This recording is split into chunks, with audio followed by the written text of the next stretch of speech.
જ્યારે ભીતરના મૌનનો હિસાબ શબ્દોમાં મંડાય અને થીજી ગયેલા વિચારોને નવી દિશા મળે ત્યારે જન્મે છે એક સાચી અભિવ્યક્તિ.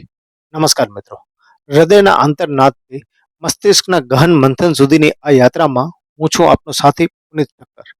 અને આજે આ વિશેષ ક્ષણે તમે જોડાયેલા છો અભિવ્યક્તિ સાથે.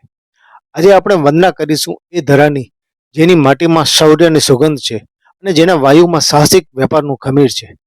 ગુજરાતની આ અસ્મિતા વિશે વાત કરતા જ્ઞાનપીઠ પુરસ્કાર વિજેતા કવિ ઉમાશંકર જોશીએ કેટલી સુંદર વાત કરી છે. મળતા મળી ગઈ મુંગેરી ગુજરાત, ગુજરાત મોરી મોરી રે. મળતા મળી ગઈ મુંગેરી ગુજરાત, ગુજરાત મોરી મોરી રે.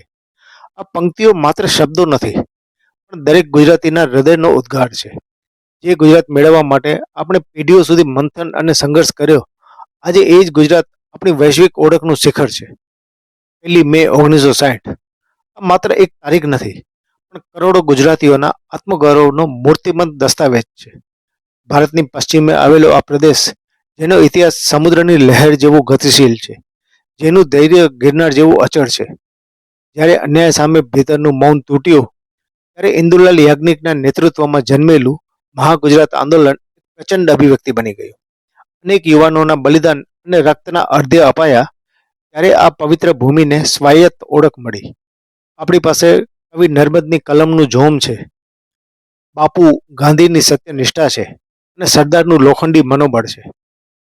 કુદરતે આ ધરાને 1600 કિલોમીટરનો દરિયા કિનારો ભેટમાં આપ્યો છે, જે આપણી સાહસિકતાનું પ્રતીક છે. ગુજરાત એટલે માત્ર વેપારની ભૂમિ નહીં, પણ સંસ્કારોની સરવાણી છે. પાટણના પટોળાનું બારીક નકશીકામ હોય કે ડાયરાના દુહા છંદમાં સંભળાતી વીરતા, આપણી સંસ્કૃતિનું હાર્દ આપણી પરંપરામાં છે.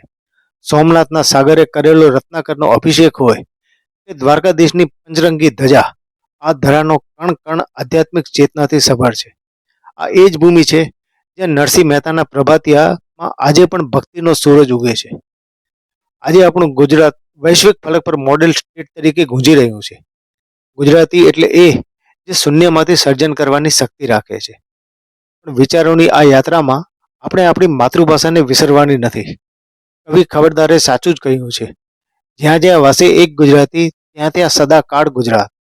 આપણો વિકાસ ત્યારે જ સાર્થક ગણાશે જ્યારે આપણી આધુનિકતા પાયામાં આપણી સંસ્કૃતિ અને આપણી શુદ્ધ ગુજરાતી ભાષા અડીખમ હશે.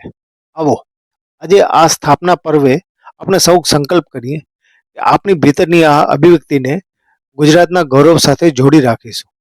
જો તમને આ વિચારો ગમ્યા હોય તો વિડીયોને શેર કરી દરેક ગુજરાતી સુધી પહોંચાડજો. તમારી મનગમતી ગુજરાતની એવી કઈ વાત છે, કોમેન્ટમાં ચોક્કસ જણાવશો. ફરી મળીશું એક નવા વિષય અને નવી અભિવ્યક્તિ સાથે. ત્યાં સુધી જય જય ગરવી ગુજરાત.